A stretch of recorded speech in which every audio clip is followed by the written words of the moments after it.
जाएंगे। अस्सलामु अलैकुम व रहमतुल्लाहि व बरकातुहू। दुरूद शरीफ पढ़ें। अल्लाहुम्मा सल्ली अला सय्यदना व शफीअना व नबियना व मौलाना नूरिका मुहम्मद व अला आलि मुहम्मद बिअदद कुल्लि मअलूमिन लक बिअदद कुल्लि मअलूमिन लक बिअदद कुल्लि मअलूमिन लक। अल्लाह ने कुरान में इरशाद फरमाया, अला इन्ना औलिया अल्लाह ला खौफुन अलैहिम वला हुम यहज़नून। बचपन से जब हम अपनी माँ के पिस्तान से लिपटे हुए थे, तब से करीब करीब मोहल्ले की मस्जिद से ये कुरान की आयत हमारी समातों में पहुंच रही है कि बेशक अल्लाह के वलियों को ला खौफ, कोई खौफ नहीं, और उनको कोई हुज़्नो मलाल नहीं, कोई टेंशन नहीं। इसमें जो इको है भाई वो बंद कर दें, इको इसका बंद कर दें। बहुत अच्छा माइक। मेरी अपनी आवाज़ कुछ मुतासिर है, परेशान ना हो। और ये आवाज़ बगदाद शरीफ से ही मुतासिर। 4-5 दिन हुए बगदाद शरीफ से आए हुए। वहाँ की शब बेदारी, वहाँ की जो ट्रैवलिंग है, सफ़र है, इसकी वजह से वक्त पर ना सोना, वक्त पर ना उठना, ये आवाज़ को मुतासिर करता है। बहुत अच्छी फ़िज़ा है। दुआ करें कि हम सब का यहाँ बैठना बगदाद शरीफ में बैठने जैसा हो जाए। आमीन कहते हैं। आक़ा करीम सल्लल्लाहु तआला अलैहि वसल्लम पर जो कुरान नाजिल हुआ, उस कुरान की इस आयत मुबारका को देखें। अल्लाह कहता है, बेशक जो मेरे दोस्त हैं उनको किसी चीज़ का टेंशन नहीं है, उनको किसी चीज़ का गम नहीं है, किसी चीज़ का उनको हुज़्नो मलाल नहीं है। ये अल्लाह ने अपने दोस्तों के बारे में कहा, अला इन्ना औलिया अल्लाह, अल्लाह के वलियों को किसी चीज़ का गम नहीं है। लेकिन अजीब बात है, जब इनकी ज़िंदगी पढ़े तो पता चलता है कि ये शामों को रोते रहते थे, सुबह रोते वक्त, दोपहर में रोते वक्त नज़र आ रहे हैं, शाम हुई तो फिर रो रहे हैं। कुरान तो इनके बारे में कहता है कि इन्हें किसी चीज़ का कोई टेंशन नहीं है, किसी चीज़ का कोई गम नहीं है। फिर इनकी अश्कबारी, इनका इस तरीके से रोना, इनका इस तरीके से आहो बुका करना, ये बात पल्ले नहीं पड़ती हैं। तो अल्लाह के वली जिनके लिए कुरान कहता है कि ये कोई टेंशन नहीं, इनको कोई गम नहीं, कोई हुज़्नो मलाल नहीं, फिर इस कदर रोना किस बात के लिए? जब सूफिया किराम से इस बात को पूछा गया, वली को जब टेंशन नहीं होता तो फिर इस कदर रोते क्यों हैं? जवाब आया सूफिया की बारगाह से, वली के रोने की वजह ये होती है कि वो इस बात पर रोता है, अल्लाह ने मुझे कहा कि तुझे किसी बात का खौफ नहीं है। वो इसी बात पर रोता है, कहीं बेखौफ न हो जाऊं, अल्लाह का डर कहीं मेरे दिल से कमज़ोर न हो जाए, कहीं अल्लाह का खौफ, अल्लाह की खशियत मेरे दिल से कम न हो जाए। वो इस बात पर रोता है। एक हम हैं कि हमारा शुमार इंसानों में नहीं है, और हम अपनी ज़िंदगी में तफरीबाजी और खेल कूद को इस तरीके से दाखिल किए हुए हैं कि अल्लाह का डर, अल्लाह का खौफ हमारे सीनों तक नहीं पहुंचने पा रहा। दुआ करें अल्लाह हमारे दिलों को पाकीज़गी अता फरमाए। जब कुरान में ये कहा गया कि अल्लाह के वलियों को किसी चीज़ का खौफ नहीं, कुरान में ये कहा गया अल्लाह के दोस्तों को किसी चीज़ का खौफ नहीं, तो आप सुभान अल्लाह कह सकते हैं इस बात पर। तो फिर सैयदना शेख अब्दुल कादिर जिलानी तो औलिया के सरदार हैं, हुजूर गौसे आज़म तो मुअल्लिमुल औलिया हैं, हुजूर गौसे आज़म तो सुल्तानुर रिजाल हैं। हुजूर गौसे आज़म के तसर्रुफात, पावर, इस्तिमना के बारे में खुद आपने इरशाद फरमाया, जब तक मैं नहीं चाहता कोई ज़मीन का वली अपने पावर का इस्तेमाल ही नहीं कर सकता। ये मेरे शेख ने फरमाया, तो उसे क्यों टेंशन होगा, उसे क्यों खौफ होगा? उसकी बेखौफी का तो ये आलम है कि आपके उस्ताद शेख हम्माद दब्बास, ये हुजूर गौस पाक के पिटन खास उस्ताद हैं, उनका नाम है शेख हम्माद दब्बास। हुजूर गौस पाक के एक खादिम थे, हालांकि मुरीद थे वो शेख अबुल वफा बगदादी के, जो गौस पाक से पहले के बुजुर्ग हैं। शेख अबुल वफा के मुरीद थे शेख बका बिन बतूत। उनके साथ हुजूर गौस पाक अपने हुजरे से निकले और सीधे चलते हुए अपने उस्ताद शेख हम्माद दब्बास के हुजरे में दाखिल हो गए।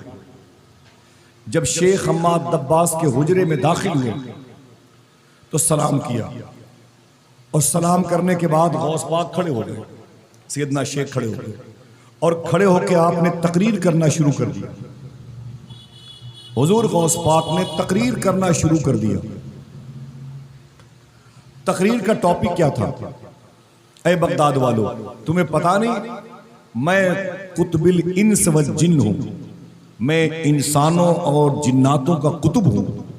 सुभान अल्लाह। तुम्हें पता नहीं मैं कुतुबिल अर्द हूं, मैं जमीन का कुतुब हूं, मैं कुतुबिल समावात, मैं आसमान का कुतुब हूं, मैं कुतुबिल मलाइका, मैं फरिश्तों का कुतुब हूं, मैं कुतुबिल लौह वल कलम, मैं लौह कलम का कुतुब हूं, मैं सुल्तानुर रिजाल, मर्दों का बादशाह हूं, मैं मुअल्लिमुल औलिया, मैं औलिया की गाइडिंग करने वाला हूं, उनका टीचर हूं। सैयदना शेख ने अपने बारे में इतनी बातें की और इतनी देर तक की कि अहले महफिल पे सन्नाटा छा गया। सामने बैठे थे शेख हम्माद दब्बास, ये गौस पाक के उस्ताद मोहतरम है। सामने बैठे और सैयदना शेख तकरीर फरमा रहे हैं। सन्नाटा है पूरे मजमे पर। एक तो तकरीर अपने हवाले से की, मैं ये हूं, मैं वो हूं, माशाअल्लाह। दूसरी बात, तकरीर बहुत देर तक तकरीर की सैयदना शेख ने। जब तकरीर खत्म हुई, तकरीर के खत्म होने के बाद शेख हम्माद दब्बास ने कहा, ताल अब्दुल कादिर, अय अब्दुल कादिर इधर इधर। सैयदना शेख उठे और अपने उस्ताद के पास गए। फरमाया, उस्ताजी क्या बात है? शेख हम्माद दब्बास ने कहा, अय अब्दुल कादिर, बहुत बोलते हो और ओवर बोलते हो, बहुत ज्यादा गुलू से काम लेते हो। इतनी देर तक बयान किया अपने बारे में।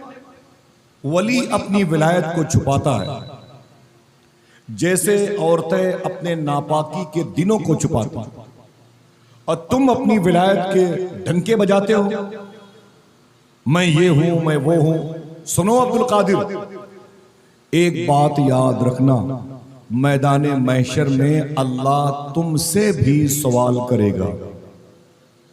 ये किसने कहा? शेख हम्माद दब्बास ने कहा, सुनो अब्दुल कादिर, अल्लाह मैदाने महशर में तुमसे भी सवाल करेगा, तुमसे भी सवाल करेगा, तुमसे भी मुआखजा हो, तुम्हारी भी गिरफ्त होगी। आजाद नहीं हो, जो चाहो कहो, जो चाहो बोलो, जो चाहो बयान करो अपने स्टेटस के बारे में। याद रखो अब्दुल कादिर, तुमसे भी अल्लाह मैदान महशर में पूछ गछ करेगा, तुमसे भी सवाल किया जाएगा। शेख बका बिन बतू कहते हैं, हुजूर गौसे आजम सैयदना शेख ने अपने दाहिने हाथ को उठाया और उठा करके अपने उस्ताद के सीने पर अदब से लेके आए और यूं रखा सीने पर। थोड़ी देर के बाद हुजूर सैयदना शेख ने उस दस्ते मुबारक अपने उस्ताद के सीने से हटाया और हटा करके फरमाया, उस्ताजी, मेरे दाहिने हाथ की हथेली पे जो लिखा है इसे पढ़ लीजिए। अब इसे सुने, गौर करें, अपने घर जाएं, गौस पाक का फैज लेकर के जाएं। माशाअल्लाह, जरा पहले ही मोहब्बत से कह दें सुभान अल्लाह। हुजूर गौस पाक ने फरमाया, ऐ मेरे उस्ताद, मेरे दाहिने हाथ की हथेली पे क्या लिखा है इसे पढ़ लीजिए। जैसे शेख हम्माद दब्बास ने कहा, मैंने शेख अब्दुल कादिर सैयदना शेख की दाहिने हाथ की हथेली पढ़ी। उस हथेली पे लिखा हुआ था, अल्लाह इरशाद फरमाता है, ऐ अब्दुल कादिर जिलानी, मैदान महशर में मैं तुझसे कोई सवाल नहीं करूंगा। अल्लाह, हिसाब किताब के दिन भी सैयदना शेख अब्दुल कादिर जिलानी को कोई मुआखजा नहीं, कोई गिरफ्त नहीं। ये सैयदना शेख की अजमत शान है जो जाहिरी तौर पर बादज विसाल ही नहीं, मैदान महशर में बड़े तमतराक के साथ बेफजल मुस्तफ़ा सल्लल्लाहु अलैहि वसल्लम व सरकरान सिद्दीक़ उमर उस्मान व अली व हसनैन करीमैन व मखदूम कायनात के सदक़े में इंशाअल्लाह ज़ाहिर होती हुई नजर आए। एक बात खुशी की समात कर ले, हुजूर गौस पाक ने फरमाया था मैंने अल्लाह से 70 शर्तें मनवाई थी। कितनी? उनमें से एक शर्त गौस पाक ने बताई है, बकिया शर्तों के बारे में अभी वो सिर है, असरार है, राज है, पेंडिंग में है। लेकिन जब गौस पाक सरकार ने ये फरमाया कि अल्लाह ने मुझसे कहा है कि मैं तुझसे मैदान महशर में कोई सवाल नहीं करूंगा, तो सैयदना शेख अब्दुल कादिर जिलानी के गुलाम कहते हैं उन 70 शर्तों में एक शर्त ये भी थी। मोहब्बत से बोले, ये सैयदना शेख अब्दुल कादिर जिलानी के मरातिब हैं, ये मरातिब ज़ाहिरी हैं, तो बातनी दर्जात का आलम क्या होगा? औलिया के सरदार के जब ज़ाहिरी मकामात का आलम है कि उनसे कोई पूछ गछ नहीं होगी, तो जरा सोचो कि बातनी दर्जाते मुबारका का आलम क्या होगा? औलिया के सरदार की अजमतें जो छुपी हुई हैं उसका आलम क्या होगा? जरा मोहब्बत से समाअत करें और इस मुबारक महफिल को अपने लिए, हम और आप अपने लिए मगफरत का सामान बनाएं। ये मैंने जो बात की ये जाहिर है, गौस पाक ने तकरीर जाहिर में की, गुफ्तगू देर तक जाहिर में की, हाथों पे लिखा हुआ कतबा जाहिर में, मैदान महशर का स्टेटस जाहिर में। अब आइए बातिन का अंदाजा करें। सूफिया फरमाते हैं हुजूर गौस पाक का इतना बड़ा मर्तबा है, देखना कितने लोग सुनते, हुजूर गौस पाक का इतना बड़ा मर्तबा है कि अभी मर्तबे को इल्म नहीं है कि गौस पाक का कितना बड़ा मर्तबा है। समझ रहे हैं? मैं अभी 4-5 दिन हुए मुझे बगदाद शरीफ से आए हुए, घंटों मुश्किल से कातर आते हैं, गुजारी घर पे। मुंबई गया जलसे में, वहां से रायपुर गया, रायपुर से फिर मुंबई गया, मुंबई से सुबह आया, और सही मानों में 2 ढाई 3 महीने में कभी 2-1 रातें कभी सोने को मिलती है। हमारे लिए कुछ नया नहीं है, हम तो लोगों के हाथ और पांव दबा दबा के उन्हें गौस पाक की बातें सुनाते हैं। हमारा मिशन ही यही है कि गौस पाक के जिक्र करने में बदनाम हो जाओ, लोग तुम्हें पागल कहने लगे, लोग तुझ पर पत्थर मारने लगे, सारी दुनिया की निगाहों से गिरा है बेदम, तब कहीं जाके तेरे दिल में जगह पाई है। इज्जतो नामो नमोद तसन्नो ना ना ना बाबा, ये मेरे लिए कोई मानी रखती नहीं। दुआ करो अल्लाह हमारे दिलों को पाक फरमा दे, हुजूर गौस पाक की बारगाह में हम सबको हाजिरी का शरफ अता फरमाए। ये जो बात मैंने बताई है ना, ये गौस पाक की ओपन जिंदगी है। अब जो अंदर की लाइफ है उसके बारे में सुने हो, यही गौस पाक के उस्ताद हैं। नाम मैंने क्या लिया अभी?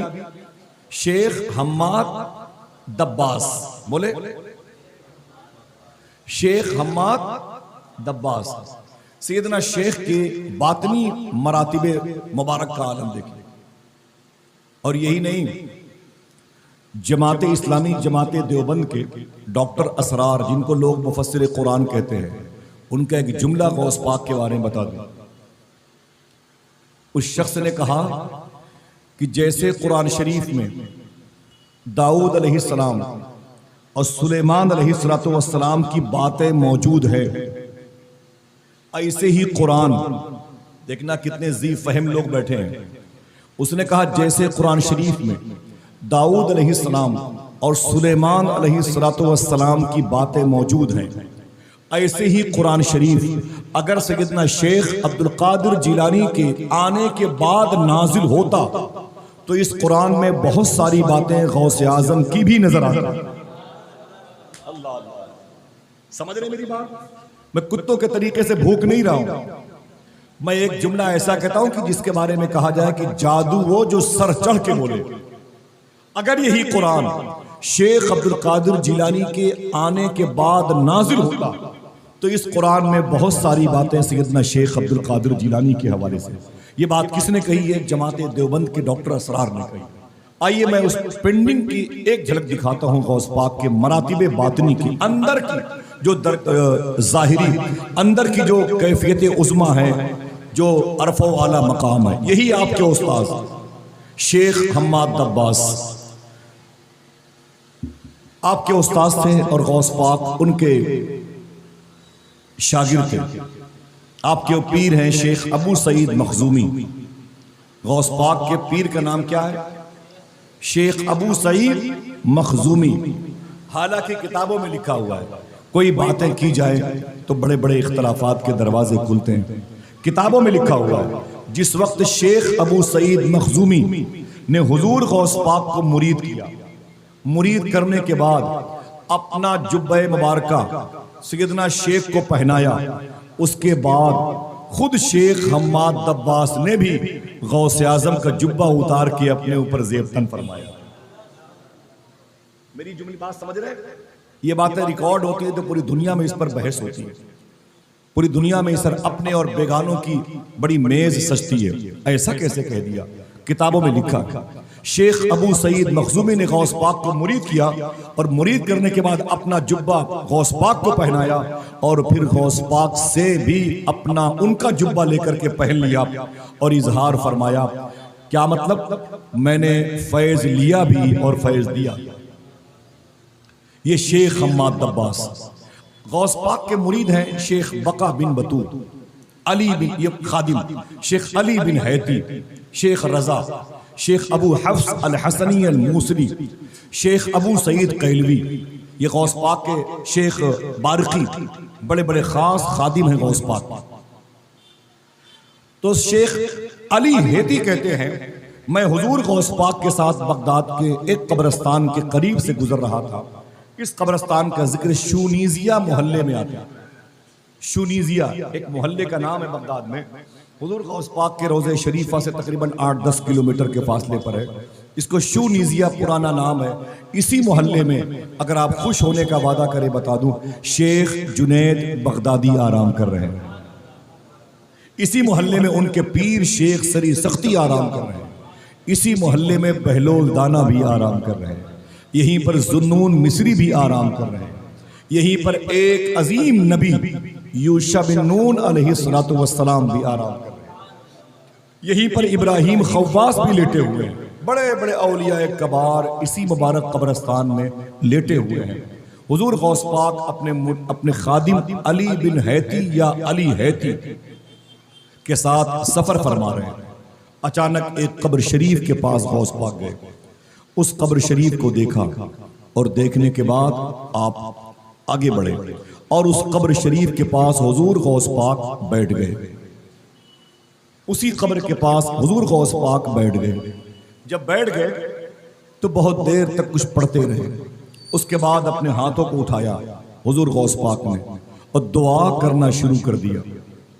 अली बिन हैती कहते हैं, मैं बाहर बहुत देर तक खड़ा था और इतनी देर हो गई कि मुझे भी अजीब सी कैफियत में डूबना पड़ा कि क्या बात है, कभी शेख अब्दुल कादिर जिलानी इतनी देर तक किसी कब्र के पास खड़े नहीं होते, इतनी देर तक गौस पाक किसी कब्र के पास बैठते नहीं है। आज क्या बात है, एक कब्र के करीब हुजूर गौस आजम सरकार बैठे हुए हैं, अपने हाथों को उठा के रो रहे हैं। आप तवज्जो करें, बहुत देर तक हुजूर गौस आजम शूनीजिया कब्रिस्तान के उस कब्र के करीब बैठे रहे और दुआ करते रहे। बहुत देर हो गई, बहुत देर हो गई तो गौस आजम सरकार ने अपने हाथों को अपने चेहरे पर फेरा और अपने चेहरे पर फेरने के बाद, अपने चेहरे पर फेरने के बाद खड़े हुए और अली बिन हैती के साथ चलने लगे। तो अली बिन हैती जो खादिम थे गौस पाक के, इन्होंने फरमाया कि शेखी खिलाफ मामूल, क्या बात है, इस कब्र के करीब इतनी देर तक आप बैठे रहे, आज तक मैंने इतनी देर तक आपको किसी कब्र के करीब बैठे हुए नहीं देखा।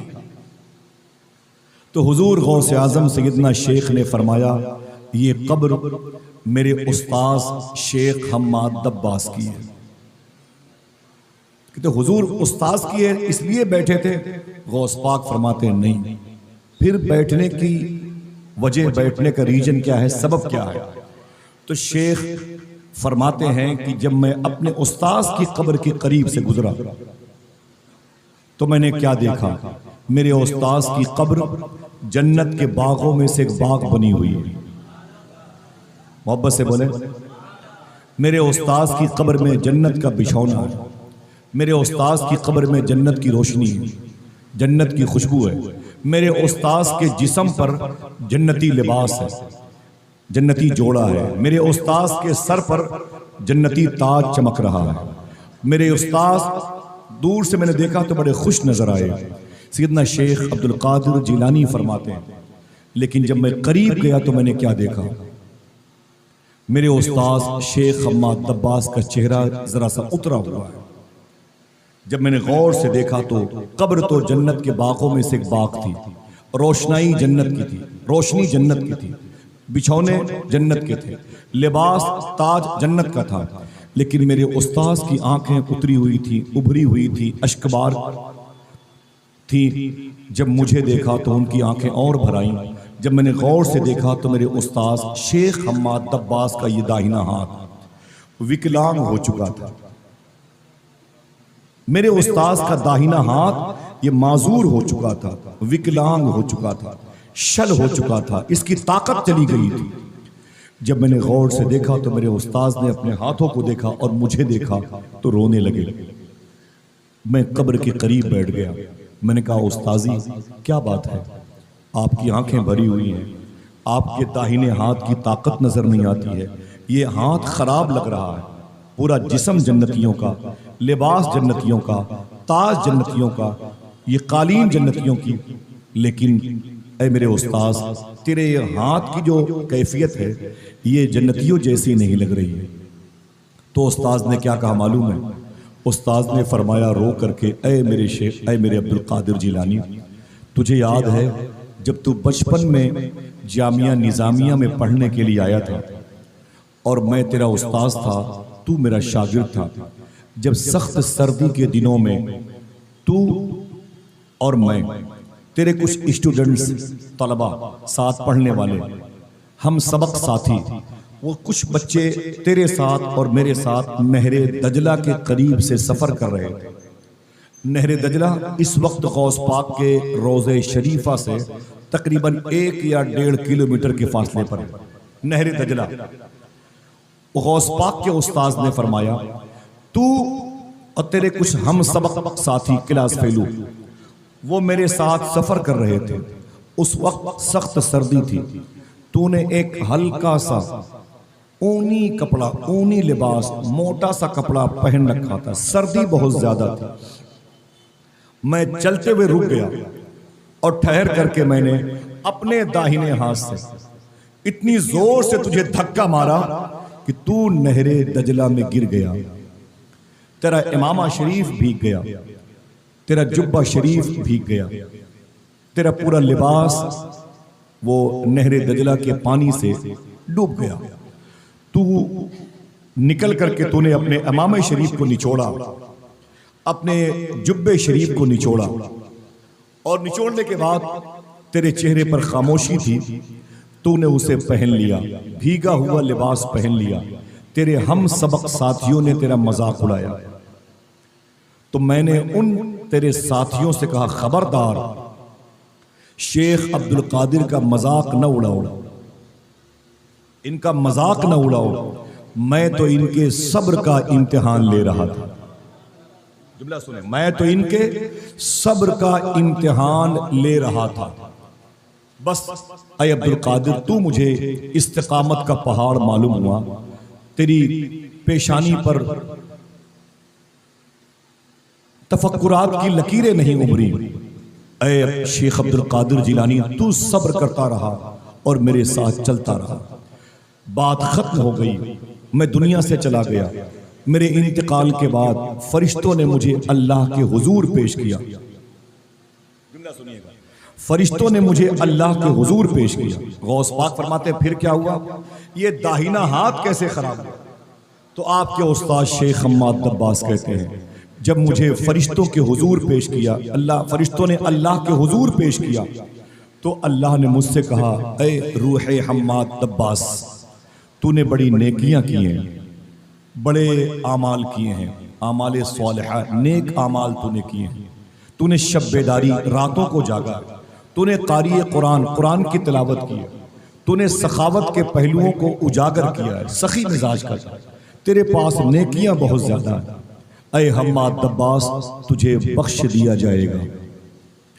अल्लाह ने कहा, ऐ हम्माद दब्बास, तू बख्श दिया जाएगा, लेकिन ऐ हम्माद दब्बास, मैं तेरे उस दाहिने हाथ की ताकत को छीन लूंगा जिस दाहिने हाथ से तूने नहरे दजला के करीब मेरे हबीब के हबीब शेख अब्दुल कादिर जिलानी को तूने धक्के मारे।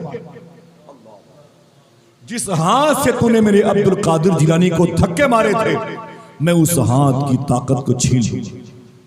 बस अल्लाह ने मुझे जन्नती नेमतों से नवाजा तो, लेकिन मेरे दाहिने हाथ को विकलांग कर दिया। और आज तक मैं जब इन नेमतों को देखता हूं तो खुश होता हूं, और जब अपने इस टूटे हुए शल ज़दा हाथ को देखता हूं तो मेरी आंख से आंसू निकलते हैं। ऐ शेख अब्दुल कादिर जिलानी, तुझे मैंने इसी हाथ से धक्के मारे थे, आज तक इस हाथ की ताकत लौटाई नहीं गई। गौस पाक फरमाते हैं, ऐ अली इब्न हैती, जब मैंने ये देखा कि मेरे उस्ताद के हाथों को तकलीफ है, तो मैंने उनकी कब्र के करीब बैठ के उस हाथों की सलामती की दुआ करना शुरू कर दिया। बोले, उन हाथों की सलामती की दुआ करना शुरू कर दिया। दुआ करना मैंने शुरू कर दिया। अली बिन हैती फरमाते हैं, फिर क्या हुआ? अगर दिल कहे तो तड़पना, मचलना, सुबहान अल्लाह कहना, और उसका सवाब अपने माँ बाप, अपनी मुस्तकबिल की औलादों की रूह को नजर करना, और अहले फ़लस्तीन की रूह को नजर करना। शहर में कोई बीमार हो तो उसकी शिफा के लिए पढ़ना। मालूम है, सैयदना शेख अब्दुल कादिर जिलानी फरमाते हैं, ऐ अली इब्न हैती, मैंने अपने हाथों को उठा करके दुआ करना शुरू कर दिया। ऐ मेरे मौला, मेरे उस्ताद शेख हम्माद दब्बास के हाथों को दुरुस्तगी अता फरमा, हाथों की ताकत को वापस कर दे। जो हाथ विकलांग है इसके अंदर ताकत दे दे। मैं दुआ कर रहा था। शेख अब्दुल कादिर जिलानी फरमाते हैं, 5000 औलिया, कितने? 5000 औलिया मेरी दुआ पर अपनी अपनी कब्रों में खड़े होकर आमीन कह रहे थे।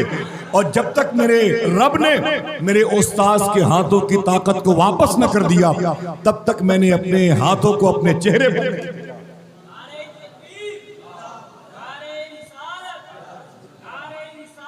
अल्लाह अकबर, अल्लाह।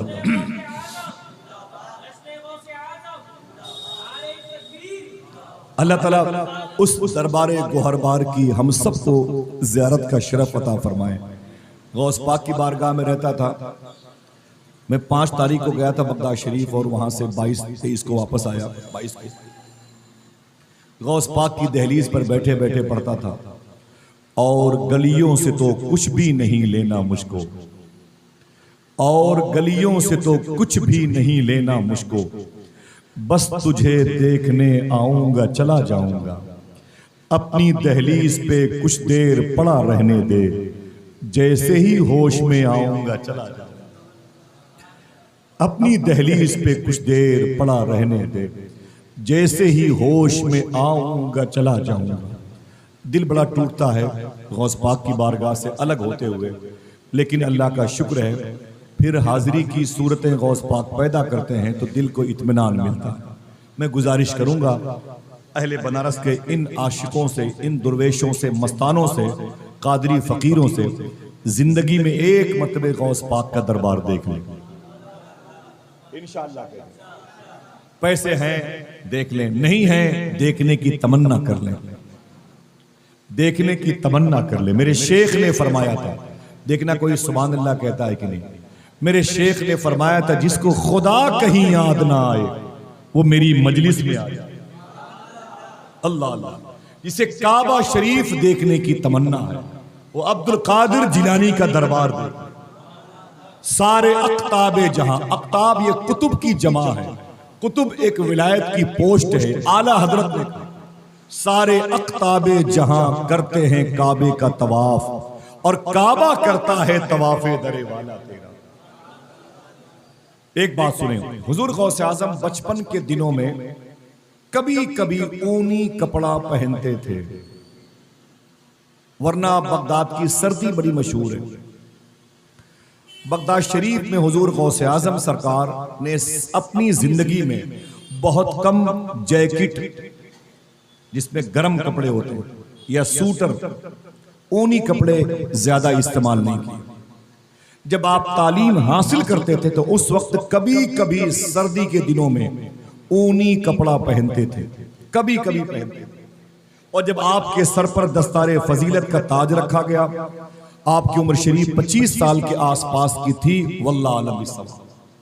उसके बाद से लेकर के आप 91 ईयर्स के हुए, 9 कम 100 साल के, तब तक आपने कभी अपने जिस्म पर ऊनी लिबास नहीं पहना। बोले अल्लाह आपके घरों में बरकतें अता फरमाए, दिलों को सुकून दे। कभी गौस पाक सरकार ने ऊनी लिबास नहीं पहना। सख्त सर्दी के दिनों में भी एकदम हल्का सा लिबास पहना करते थे। जब बगदाद की सर्दी यूं समझ ले माइनस पे होती थी, उस वक्त सैयदना शेख अब्दुल कादिर जिलानी एकदम हल्का सा कुर्ता मुबारका पहन करके अपनी मजलिस खास में बैठा करते थे। सुनने वाले गर्म कपड़े पहन के बैठते थे और सैयदना शेख बिल्कुल हल्का सा लिबास होता था और खादिम गौस पाक के लिए पंखा झला करते थे। ऐसा क्यों होता था? ये सूफिया फरमाते हैं, ये एक जलाली इस्म था अल्लाह का, उसका वजीफा गौस पाक बहुत किया करते थे। उसी वजह से आपको गर्मी का एहसास ज्यादा होता था। अहले बनारस वालों, इसे किसी कागज पे लिख लेना और याद कर लो, हुजूर गौसे आजम सरकार ने कभी जमीन पर थूका नहीं। आप समझ रहे हैं? 91 ईयर से जिसकी उम्र हो, 9 कम 100 साल की जो शख्सियत हो, उसने, उस शेख अब्दुल कादिर जिलानी ने कभी जमीन पर थूका नहीं। सुभान अल्लाह कह सकते हैं? आप इसलिए नहीं कह सकते, ताज्जुब में पढ़ने वाली बात है कि नहीं? आपको खुशी है, लेकिन ये हैरत का मकाम है। हम तो आधे घंटे बर्दाश्त नहीं कर पाते। अच्छी खासी जमीनों को हम गंदा कर देते हैं, टाइल्स को, मोज़ेक को, पत्थरों को, इटालियन पत्थरों को गंदा कर देते हैं। ये 9 कम 100 साल तक कभी गौस पाक ने जमीन पर थूका नहीं। ये क्या मामला है? जब सूफिया किराम से पूछा गया तो इसका जवाब ये आया कि अल्लाह ने, देखना कितने लोग सुभान अल्लाह कहते हैं, अल्लाह ने शेख अब्दुल कादिर के थूक में भी विलायत रखी थी और विलायत को जमीन पर बहाया नहीं। अल्लाह अल्लाह अल्लाह, जरा मोहब्बत से कह दो सुभान अल्लाह। एक बात और, सर्दी हो या मौसम सर्दी के आने का या जाने का, सरकारे गौसे आजम रज़ी अल्लाह तआला अन्हु की नाक मुबारक, जिसको हम कहते हैं नाक बह रही है, क्या नाकों से जो रुतूबत निकलती है, गंदा पानी निकलता है, पूरी जिंदगी सैयदना शेख की मुबारक ये जो मशामे जां है, ये नाक है, इसमें से कभी रुतूबत नहीं निकली। 9 कम 100 साल तक कभी गौस पाक की नाक मुबारक नहीं बही। ये किस्से कहानियां नहीं हैं और ये आज कल की बातें भी नहीं है कि 100 साल से बरेली से राब्ता हुआ तो ये बातें बयान की जाए। खुदा की कसम, एक एक जुमले सदाकत पर मबनी है, अपने हो या गैर हो। कभी थोड़ा सा वक्त निकालें गौस पाक की सीरत पढ़ने के लिए, तो उन किताबों में कहीं न कहीं चमकते हुए जुमले मिल जाएंगे इंशाअल्लाह। पूछा गया गौस पाक की मुबारक रुतूबत नाक शरीफ से कभी निकली नहीं, क्यों? तो बुजुर्गों ने फरमाया कि नाक का बहना ये सर और हल्क के गंदे पानी की वजह से होता है, और अल्लाह ने शेख अब्दुल कादिर जिलानी को नूरुल अना नूर बना के पैदा किया अपने हबीब के सदके में। मेरा इमाम कह गया, तेरी नस्ले पाक में बच्चा बच्चा नूर का। अल्लाह अकबर। अब आइए एक बात करते हैं, उनके दबदबे कहां तक है। किताब लिखने वाली शख्सियत अल्लामा इब्न यहिया ताज़िफ़ी की गौसे जीला में फरमाते हैं, हुजूर गौस पाक के खादिम सैयदना शेख की महफिल में आए तो 4 लोग बिल्कुल नए, कभी देखा नहीं, कभी उनके बारे में जानते नहीं थे। वो गौस पाक की कदम बोसी करके बाहर निकले। जब बाहर निकले तो हुजूर गौस पाक ने उनसे फरमाया, अपने खादिम से, इन 4 से जाके मुलाकात कर लो।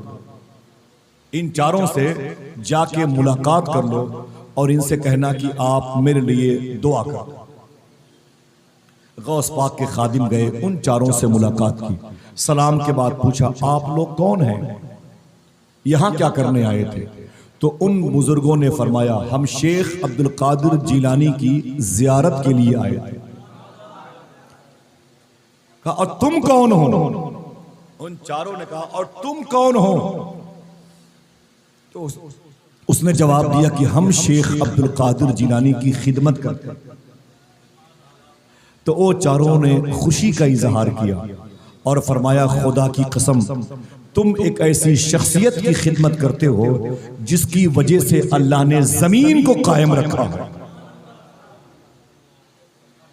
एक किसी सहारा और इनकलाब का चैप्टर नहीं है जो पढ़ दिया जाए और आप अपने किसी मौलवी साहब से बयान करें, वो किसी को टेलीफोन के जरिए से बता दे और वो कायदे बगदादी पढ़ने के बाद से ही वो हमारे सर हो जाए। किताबें साथ में फरमाते हैं कि तुम जिस शेख अब्दुल कादिर जिलानी की खिदमत करते हो, अल्लाह ने उनकी वजह से इस वक्त जमीन का निजाम कायम है, उनकी वजह से विलायतें तकसीम होती रही, उनकी वजह से अल्लाह इस जमीन के आईन को सलामत रखे हुए हैं। तुम हमेशा शेख अब्दुल कादिर जिलानी की खिदमत में लगे रहना। इतना कहा वो चारों हट गए। जैसे चारों चले गए वो गौस पाक की बारगाह में आए। अभी गौस पाक से कुछ कहा नहीं, लेकिन गौस पाक ने क्या कहा? अभी उसने गौस पाक से कुछ नहीं कहा, लेकिन गौस पाक ने क्या कहा? सुन, उन चारों ने मेरे बारे में जो तुझे बताया है, जब तक मैं जिंदा रहूं किसी से न बताना, किसी से न बताना। बोले हुजूर ये चारों कौन थे? ये मूसिल के थे, कुरकुक के थे, सुलेमानिया के थे, बसरा के थे, उम्मे उबैदा के थे, ये हिल्ला के थे, बाबिल के थे, मशहद के थे, कहाँ के थे? तो सैयदना शेख अब्दुल कादिर जिलानी फरमाते हैं ये यहाँ के नहीं थे। चेचेनिया में एक पहाड़ है जिसे कोहे काफ कहा जाता है। काफ का पहाड़, आज यूट्यूब में इस कोहे काफ के बारे में थोड़ी सी मालूमात रखना, जिसके बारे में लोग कहते हैं कोहे काफ में परियां रहती हैं, लोग कहते हैं, समझ रहे आप? हुजूर गौस पाक फरमाते हैं ये कोहे काफ के उस पहाड़ पे रहने वाले अल्लाह के टॉप क्लास के ये वलियों की जमात का हिस्सा है। फरमाया हुजूर कहाँ गए हैं? अभी आपके मोहल्ले से निकले हैं, आपकी बारगाह से। कहाँ है वो? तो गौस पाक ने फरमाया निकले तो अभी हैं, लेकिन मेरे हुक्म से चारों कोहे काफ पर पहुंच भी गए हैं। बगदाद शरीफ से चेचेनिया का फासला मैप के जरिए से देखे। फरमाते निकले हैं अभी यहां से, लेकिन वो चारों अपनी अपनी मंजिल पर पहुंच गए हैं। वो उमरा में से हैं, रऊसा में से हैं, वो कोहे काफ के सरदारों में से हैं जिन्हें अल्लाह ने विलायत अता फरमाई। बस आखिरी बात सुनी, सैयदना शेख का जो इदारा था, उस इदारे में 40 साल तक गौस पाक ने तालीम दी है। कितने साल? बातें याद करिएगा, अपने बच्चों को बताइएगा इंशाअल्लाह। कितने? 40 साल तक गौस पाक ने अपने उस मदरसे में, इदारे में तालीम दी है। कुरान पढ़ा, पढ़ाया, हदीस शरीफ पढ़ी और पढ़ाई हुजूर गौस पाक ने। ठीक है, 40 साल में, और एक साल और बचता है, फिर वो आपकी जिंदगी का आखिरी साल है। जिस मदरसे में गौस पाक ने 40 साल तक पढ़ा, पढ़ाया, उस मदरसे के करीब की जमीन के बारे में क्या कहा गौस पाक ने? हम इसीलिए आपका हाथ पांव दबा के आपसे बार बार कह रहे हैं, एक मर्तबे बगदाद देख लो, देख लो बाबू शेख, देख लो।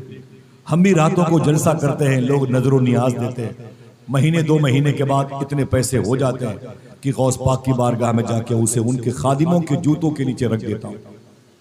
मुझे भी घर द्वार बाल बच्चों की फिक्र होनी चाहिए, लेकिन सबको मैंने गौस पाक के हवाले कर दिया। हम आपसे गुजारिश करते हैं, अल्लाह ने इतनी वुसअतें दी हैं कि जल्दी से इरादा कर लो गौस पाक की बारगाह में जाने का इंशाअल्लाह।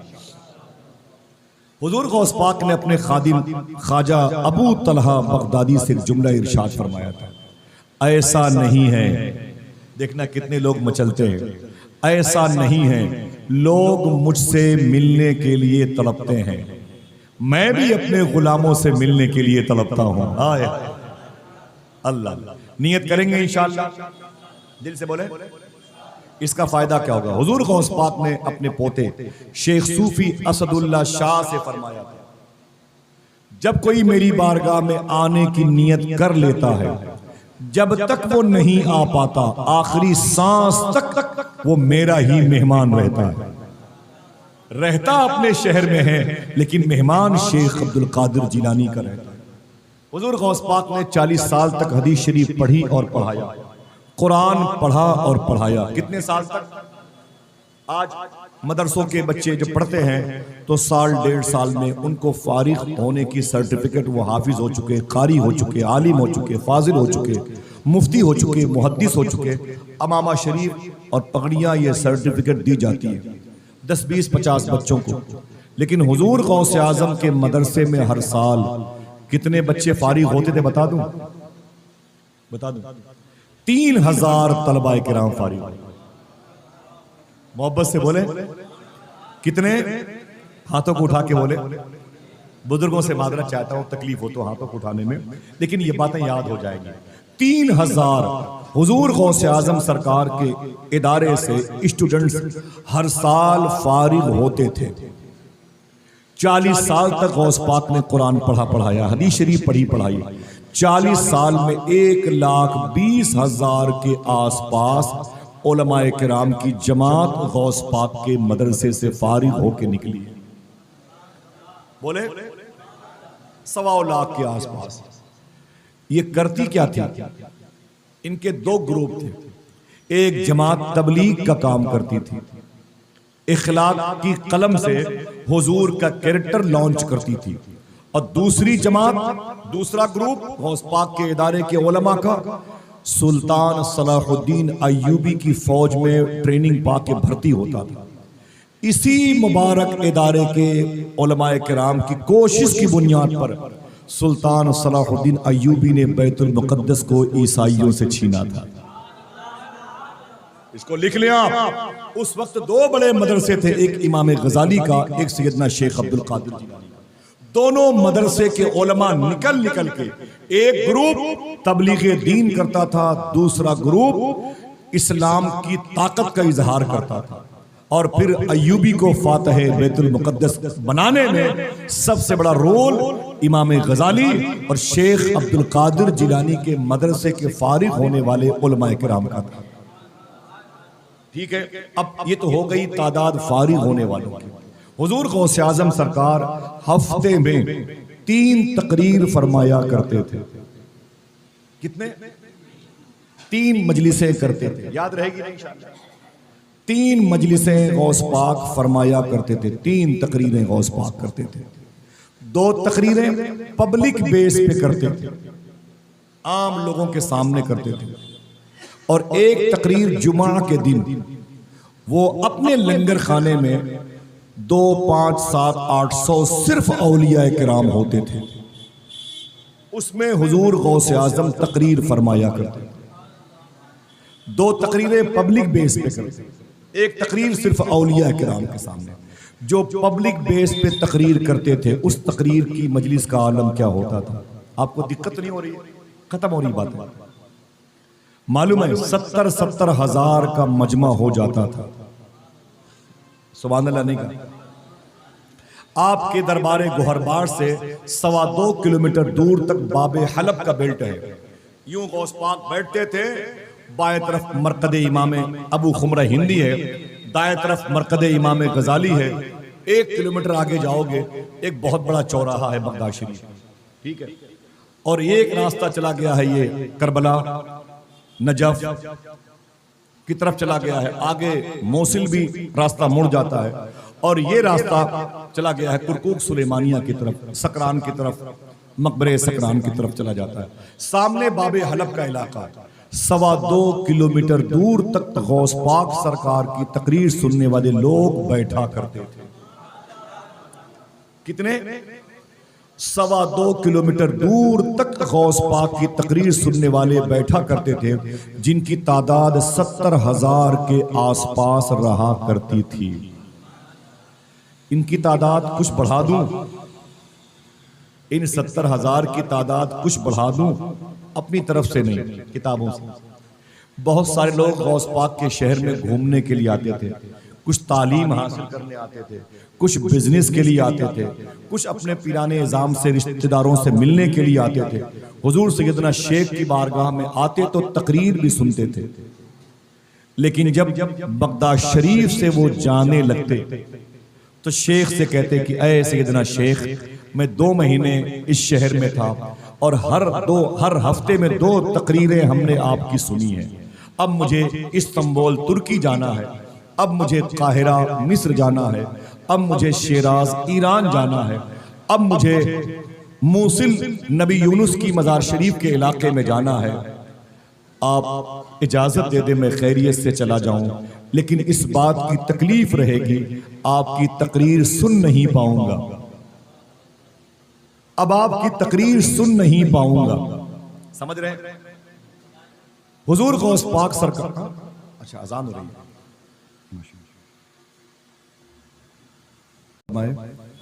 बहुत बहुत शुक्रिया आप सबका बैठे रहे हुजूर गौस पाक की मजलिस में। बातें आखिरी मोड़ पर हैं, अज़ान इशा हो चुकी है, लंगर और नमाज के मामूलात भी अदा करने पड़ेंगे। और गुजारिश करूँगा नमाज़ों के हवाले से, अगर हम कादरी हैं, हुजूर गौस पाक का लंगर खाते हैं, गौस पाक की बातें करते हैं, गौस पाक से मोहब्बत करते हैं, तो गौस पाक की एक बात नमाज के हवाले से समात कर लें। अपनी बेटियाँ अपने बेटों को इस बात की तलकीन करें। मैं अपनी तरफ से एक बात नहीं कहता, शेख ने फरमाया जो बेनमाजी मुसलमान होता है उसको इंतकाल के बाद मुसलमानों की कब्रिस्तान में दफन नहीं करना चाहिए। मैं आपसे गुजारिश करता हूँ, अगर अभी इस वक्त किसी मुसलमान को मुसलमानों की कब्रिस्तान में दफन करने के लिए हुकूमत मना कर दे तो आप नाराज होते हैं, आप चक्का जाम करते हैं, एहतजाज करते हैं कि एक मुसलमान को दफन नहीं होने दिया गया। हुजूर गौस पाक ने फरमाया था अगर कोई बेनमाजी मुसलमान मर जाए तो उसे मुसलमानों की कब्रिस्तान में दफन नहीं करना चाहिए।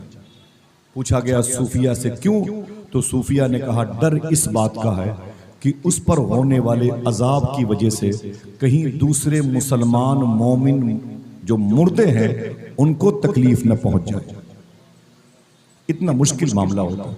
नमाजों की पाबंदी बहुत ज़रूरी है, इंशाअल्लाह कह दें। बात हुजूर गौस पाक की तकरीर की है, समात कर ले। ऐसे ही बातें होती रहती हैं, कई घंटे तक बातें करता रहता हूँ। बहुत सारी बातें लोग यूट्यूब की दुनिया में कहते हैं आपने ये कहाँ से बयान किया, ये कहाँ से बयान किया। अल्लाह का शुक्र है सारी बातों के बारे में हुजूर गौस आज़म सरकार जानते हैं कि कभी ये बातें अपनी तरफ से नहीं कही जाती। जब आप थोड़ा सा किसी में डीप में जाएंगे तो इंशाल्लाह आपको पता चलेगा यार जो बातें मैंने सुनी थी उससे भी बड़ा मर्तबा गौस पाक का नजर आ रहा। शेख अब्दुल कादिर जिलानी हफ्ते में 2 तकरीर करते थे। कितनी? एक तकरीर में इंसान कितने होते थे? ऊंची बोले। 70,000 ये इंसानों की भीड़ होती थी। तादाद और बढ़ा दूं? अपनी तरफ से नहीं। एक आमिल साहब, एक आमिल जो दुआ तवीज मोविज हैं, दुआ तवीज करते हैं, उन्होंने अपने इल्म के बलबूते पर एक जिन्नात को यानी जिन को कैद कर दिया। कोई बात होती उसे बुलाते, ए जिन हाजिर हो जा, वो हाजिर हो जाते। ए जिन हाजिर हो जा, तो हाजिर हो जाता। एक दिन उन्होंने बैठ करके मुसल्ला बिछाया और अमल किया उस जिन्नात को बुलाने के लिए, और वो आया नहीं। फिर उन्होंने पढ़ा, आवाज दी, फिर नहीं आया, फिर आवाज दी और फिर नहीं आया, फिर नहीं आया। बहुत देर तक इसी गुस्से में, इसी चिल्लाहट में बैठे हुए। तो भाई आइए अंदर आइए 2 मिनट के लिए जरा मोहब्बत से कह दें लब्बैक या गौस आज़म। अपने घरों में गौस पाक की मजलिस किया करें इंशाल्लाह। कुछ नहीं तो 150 रुपए की टॉफी ही बांट दिया करें, मोहल्ले में बांट दिया करें। बच्चे पूछे ये क्या है, चाचू ये क्या है, तो कहना कि गौस पाक का मुबारक महीना बहुत बहुत मुबारक। उन बच्चों को पता चल जाए कि बड़े पीर के नाम से लंगर बांटा किया जाता है। शेख अब्दुल कादिर के दौर में जब उस आमिल ने अपने जिन्नात मोक्किल को आवाज दी तो वो नहीं आया। 3 मरतबे अमल किया, नहीं आया। बहुत देर के बाद जब वो आया, बहुत देर के बाद जब वो जिन आया, उसने अपने उस्ताद, अपने टीचर से क्या कहा, ताज्जुब करेंगे। उसने कहा खबरदार, अरे मेरे उस्ताद, मेरे गाइड, मेरे मुअल्लिम, मेरे आमिल, जब मैं शेख अब्दुल कादिर जिलानी के जलसे में रहा करूं तो मुझे बुलाया मत किया करे। तो उनके उस्ताद ने कहा, क्या जिन्नात भी गौस पाक की तकरीर सुनते हैं? जुमला सुनो, क्या जिन्नात भी गौस पाक की तकरीर सुनते हैं? तो उस जिन ने कहा था, इंसानों से ज्यादा जिन्नात गौस पाक की तकरीर सुनने के लिए आते हैं। सुभान अल्लाह, मोहब्बत से बोले। अब ये 70,000 की तादाद पीछे हो गई, अब तो बढ़ी गई, लेकिन इसी इंसानों में 70,000 से भी ज्यादा लोग रहते हैं। लोग बोलते हैं, हुजूर इस्तांबुल तुर्की जा रहा हूं, काहिरा मिस्र जा रहा हूं, शिराज ईरान जा रहा हूं, मोसिल बॉर्डर पे मुल्क शाम के जा रहा हूं, आपकी तकरीर नहीं सुन पाऊंगा। 2 महीने था तो तकरीर सुनता था। तो गौस पाक फरमाते, घर चले जाना, जिन जिन दिनों में तकरीर करता हूं तुम्हें पता है, शनिचर है, जुमा है और मंगल या इतवार है। सुनो, उस दिन अपने घर के किसी बरामदे में कहीं पर बावजू होकर के एक लकीर खींचना अल्लाह के नाम की, बिस्मिल्लाहिर्रहमानिर्रहीम, फिर कहना या शेख अब्दुल कादिर जिलानी शय्यदुल्लाह। उसी लकीर को खींच करके बीच में बैठ जाना, जिसका दिल कहे वो बोलेगा। गौस पाक फरमाते, रहोगे कहीं लेकिन आ जाओगे मेरी मजलिस में। इनकी तादाद 70,000 से ज्यादा हुई, जिन्नात इस 70,000 से ज्यादा हुए। कहो तो बता दूं कि फरिश्ते कितने आते थे? दिक्कत नहीं होगी, नमाज पढ़ना है, लंगर भी माशाल्लाह मौजूद है। फरिश्तों की कितनी तादाद गौस पाक की तकरीर सुनने के लिए आती थी मालूम है? सैयदना शेख अब्दुल कादिर जिलानी फरमाते हैं कि जब मैं तकरीर करते करते अपने सर को आसमान की तरफ उठाता था, इतने फरिश्ते आसमान के नीचे खड़े रहते थे मेरी तकरीर को सुनने के लिए कि मुझे आसमान दिखाई नहीं देता था। अल्लाह अकबर, ये मेरे शेख की शान है। और जैसे बैठे हैं हाजी साहब वगैरह बैठे हुए हैं, ये बीच में एक जगह खाली है, देखें जहां बैठे हैं थोड़ी सी जगह खाली है ना, और जहां जहां आप बैठे हुए, मालूम है आप किताब पढ़ें तो बैठने वाले जब गौस पाक की तकरीर सुनते थे ऐसे बैठ के एकदम खामोश, साइलेंट, साकित, जमूद के साथ, मालूम है धमाधम लोग इसी बीच में लोग गिरा करते थे। एक झुंड पता नहीं कहां से आती थी, वो बीच बीच में गिरा करती थी, लोग चीख मारते थे, उनके गिरने पर आवाजें गैब से आती थी। पता चला ये मर्दाने गैब की आवाजें जो अल्लाह के हुक्म से जमीन के ऊपर और आसमान के नीचे का निजाम संभालते, ये गौस पाक की मजलिसों में आते थे। 400 लोग कलम और कागज लेकर के गौस पाक की तकरीर को लाइव लिखा करते थे। 400 लोग। अब खुशी की बात बता दूं, और 400 लोगों को अल्लाह अपने महबूब के लाडले शेख अब्दुल कादिर जिलानी की तकरीर सुनने की बरकत से हर हफ्ते की हर मजलिस में अपना वली बना के वापस किया करता था। अल्लाह अकबर, अल्लाह अकबर, ये मेरे शेख की शान थी। और यही नहीं, प्रेशर ऐसा था गौस पाक के लहजे में, ऐसा दबाव था गौस पाक के लहजे में, ऐसा सोजे दरू था, ऐसी दिल की आवाज थी मेरे शेख की गुफ्तगू में कि 400 जनाजे गौस पाक की मजलिसों से लोगों की निकला करते, जो चीख मार मार के अल्लाहू अल्लाहू अल्लाहू कह के अपनी रूह को अल्लाह के हवाले कर, और ये शहादत सिर्री का अजीम वो मनसब, अजीम पोस्ट पा जाया करते थे। सैयदना शेख के पाकीज़ा इदारे की तकरीर की और सामईन की ये मुबारक तादाद होती थी। 1 लाख से ज्यादा शराब, चोरी, जना, झूठ, गीबत और चुगली करने वालों ने, कत्ल करने वालों ने हुजूर गौस पाक के मुबारक हाथ पर तौबा किया। इनकी तादाद बोलो भाई 1 लाख से आसपास। 5000 ईसाइयों ने, यहूदियों ने गौस पाक के हाथ पर इस्लाम कबूल किया। फिर से बोले, मैंने क्या कहा? जोर से बोले, क्या कहा मैंने? 5000 ईसाइयों ने, यहूदियों ने गौस पाक की तकरीर सुन करके इस्लाम कबूल किया। और हम तो 5 आदमी को वजू का तरीका नहीं बताते, वजू का तरीका नहीं बता पाते। अगर कोई नमाजी हमारे करीब बैठता है तो उसकी भी जमात छूट जाती है। अगर कोई सच बोलने वाला हमसे दोस्ती करता है वो भी झूठ बोलने लगता है। अगर कोई हलाल खाने वाला मेरी ऑफिस पे मेरी दुकान पे बार बार आने लगे ना, हम उसको ऐसे रिश्वत और दलाली के फायदे गिनवाते हैं कि वो भी हराम खोर हो जाता है। एक हमारी बुरी सोहबत है, एक शेख अब्दुल कादिर जिलानी की सोहबत है। पूरे बगदाद में जब तक गौस पाक की जात मुबारका थी, कभी कोई भूखा बगदाद में सोया नहीं। मोहब्बत से बोले सुभान अल्लाह। अभी लंगर बटेगा, इंशाल्लाह खा के जाएंगे इंशाल्लाह। इसके बारे में गौस पाक ने क्या फरमाया? फरमाते हैं मैंने नेकियों की फाइल उलट पलट के देखी, लेकिन अल्लाह की बारगाह में पब्लिक को खाना खिलाने से बड़ी नेकी मुझे नहीं मिली।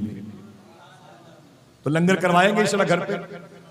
इसमें किसी का मजहब न देखें। एक बात सुन लें आप, किसी का मजहब कोई सिलसिला न देखें, ये किस सिलसिले का है, इसका धर्म क्या है। हाँ एक चीज देखें, अगर उसने हुजूर की तौहीन की है, हुजूर की तौहीन का मुर्तकिब है, तो उसे भूखा मरने दो। वरना कोई हिंदू हो, ईसाई हो, यहूदी हो, सबको गौस पाक के नाम पे खिलाते रहो। गौस पाक सरकार की तकरीर का चैप्टर होता था। अपने उलमाए किराम से कहा करते थे, जब कहीं तबलीग के लिए जाना तो गैर मुस्लिमों से रवादारी बरतना, यानी हिंदू भाइयों से रवादारी बरतना, ये गौस पाक ने फरमाया। ठीक है, वक्त खत्म हो चुका है। बहुत सारी बातें इस हवाले से हो सकती हैं। इजाजत दीजिए अभी या इसके बाद या इससे पहले कभी कोई गुफ्तगू में कोई बात मेरी जबान से ऐसी निकली हो जो शरीयत के खिलाफ हो, मैं आप सब जी फहम लोगों के सामने तौबा करता हूँ। अस्तगफिरुल्लाह कुल्ल ज़ुनूबी या सत्तारो या गफ़ार बिहक़्क़ि शेख अब्दुल कादिर जिलानी शय्यदिल्लाह ला इलाहा इल्लल्लाहु मुहम्मदुर रसूलुल्लाह सल्लल्लाहु तआला अलैहि वसल्लम। और गलियों से तो कुछ भी नहीं लेना मुझको, बस तुझे देखने आऊँगा चला जाऊँगा, अपनी दहलीज पे कुछ देर पड़ा रहने दे, जैसे ही होश में आऊँगा चला जाऊँगा। दुआ करें इंशाल्लाह ज़िंदगी में एक मरतबे अल्लाह ताला हम सबको बारगाह गौसे आज़म में हाज़िरी का शरफ अता फरमाए। इजाज़त दीजिए। अस्सलामु अलैकुम व रहमतुल्लाहि व बरकातहू।